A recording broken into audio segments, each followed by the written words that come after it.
కడప జిల్లా పర్యటనలో వైసీపీ అధినేత జగన్ ఉన్నారు. తాళ్లపల్లి దగ్గర జగన్ను కలిశారు. ఉల్లి చీని రైతులు పొలంలోకి వెళ్లి పంటను పరిశీలించారు. వైఎస్ జగన్ గిట్టుబాటు ధర రావట్లేదని తెలిపారు రైతులు.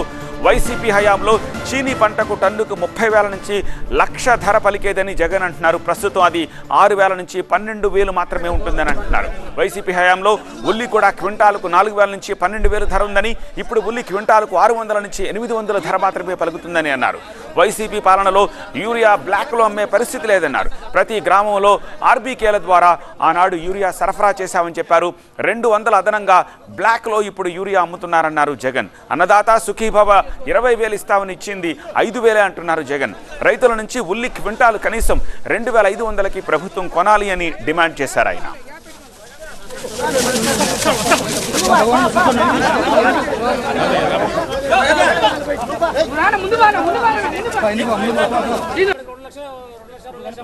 భగవాన్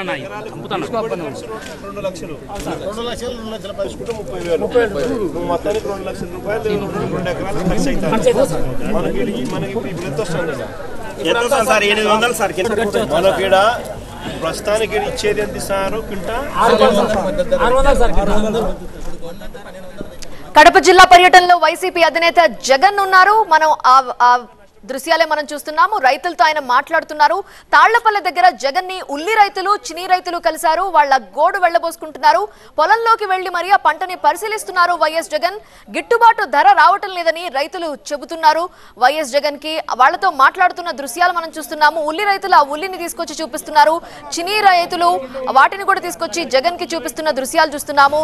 వైసీపీ హయాంలో చిని పంటకి టన్ను 30,000 రూపాయల నుంచి 1,00,000 ధర పలికిందని, ప్రస్తుతం ఇప్పుడు 6,000 నుంచి 12,000 మాత్రమే పలుకుతోందని రైతులు వాపోతున్నారు. వైసీపీ హయాంలో ఉల్లి క్వింటాల్ 4,000 రూపాయల నుంచి 12,000 రూపాయల ధర పలికిందని, ఇప్పుడు ఉల్లి క్వింటాల్ కి 600 నుంచి 800 మాత్రమే పలుకుతోంది అన్నారు వైఎస్ జగన్. ఈ రోజు చినికాయ రేట్ అమ్ముడుపోయేది ఎంత అంటే 6,000 నుంచి 12,000 రూపాయలకు అమ్ముతోంది. ఇది ఈ రేటు. ఇదే మన హయాంలో ఎంత పోయినాయి? మినిమం రేటు 30,000 నుంచి 1,00,000 రూపాయల దాకా. మినిమం రేటు 30,000 నుంచి వైఎస్ఆర్సీపీ రెజీమ్లో అయితే ఇప్పుడు 6,000 నుంచి 12,000 కూడా కొనే నాతులు లేడు. మన దీంట్లో కూడా మళ్ళా సూట్ అని మన సూట్ అని మళ్ళా ఎంత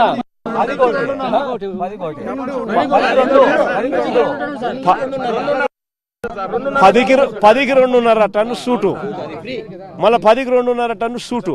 మళ్ళీ ఇచ్చేది 6,000 నుంచి 12,000. ఆ ఇచ్చే 6,000 నుంచి 12,000లో మళ్ళీ 10కి 2.5 టన్ను సూటు అంటే కమిషను.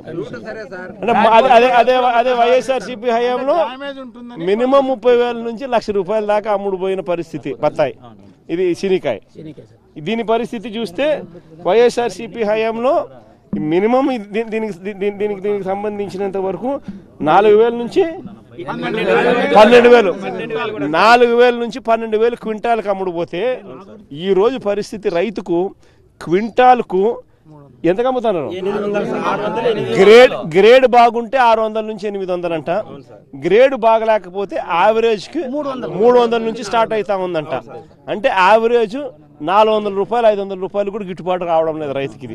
ఇది ఈ రోజు రైతు పరిస్థితి. అరటి పరిస్థితి కూడా ఇంతే.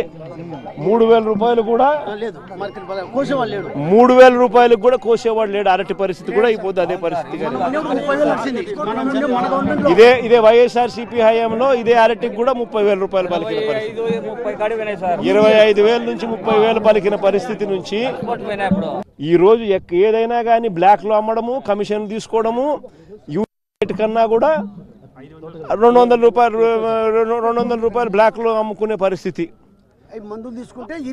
అది కూడా రకరకాల. ఇంకోటి 200 రూపాయలు ఎక్కువ తీసుకో, లేకపోతే ఈ మందు తీసుకుంటే యూరియా ఇస్తాం అని చెప్పి ఈ మాదిరిగా రైతులను ఆడుకుంటా ఉన్న పరిస్థితి. అదే వైఎస్ఆర్సీపీ హయాంలో అసలు ఎక్కడా కూడా బ్లాక్ అనేది లేదు. 265 రూపాయలకి ఆ రోజులు పూర్తిగా రైతు చేతుల్లో యూరియా బ్యాగ్ పడేది. రైతుల దగ్గర నుంచి కనీసం అంటే రైతులకు 2,500 రూపాయలు కనీసం అంటే ఇచ్చి రైతుల దగ్గర నుంచి కొనుగోలు చేసే కార్యక్రమం జరగాల.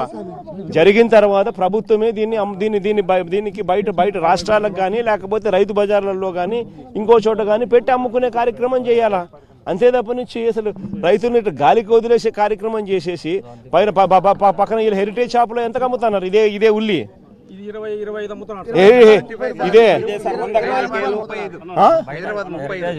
ఇదే హెరిటేజ్ లో ఎంత అమ్ముతున్నారు? ఇదే హెరిటేజ్ లో వీళ్ళు అమ్మేది ఎంత రేటుకి అమ్ముతారు? కేజీ 35 రూపాయలకు అమ్ముతారు. రైతుకి ఇచ్చేదేమో 6 రూపాయలు, 8 రూపాయలు. హెరిటేజ్ లో ఏమో 35 రూపాయలకు అమ్ముతున్నారు. మరి ఎందుకు ఇదే రైతుకు 25 రూపాయలన్నా కనీసం ఇచ్చి కూడా 35 రూపాయలకు అమ్ముకోవచ్చు కదా, ఒక రవ్వ లాభాలు తగ్గించుకొని. దగ్గరుండి బ్లాక్ మార్కెటింగ్ ఈయనే ప్రోత్సహిస్తా ఉన్నాడు. ఆర్బీకేలకు ఎందుకు కోటా ఇవ్వడం లేదు? పిఎస్సీలకు ఎందుకు సొసైటీలకు కోటా ఇవ్వడం లేదు? వాటి ద్వారా ఆ గ్రామాలకు ఎందుకు నువ్వు సప్లై చేయలేకపోతా ఉన్నావు? కారణం ఏంటంటే నువ్వే దగ్గరుండి బ్లాక్ మార్కెటింగ్ ప్రోత్సహించి నువ్వు కూడా కమిషన్ తీసుకుంటా ఉండవు. ఇదే జరుగుతూ ఉంది.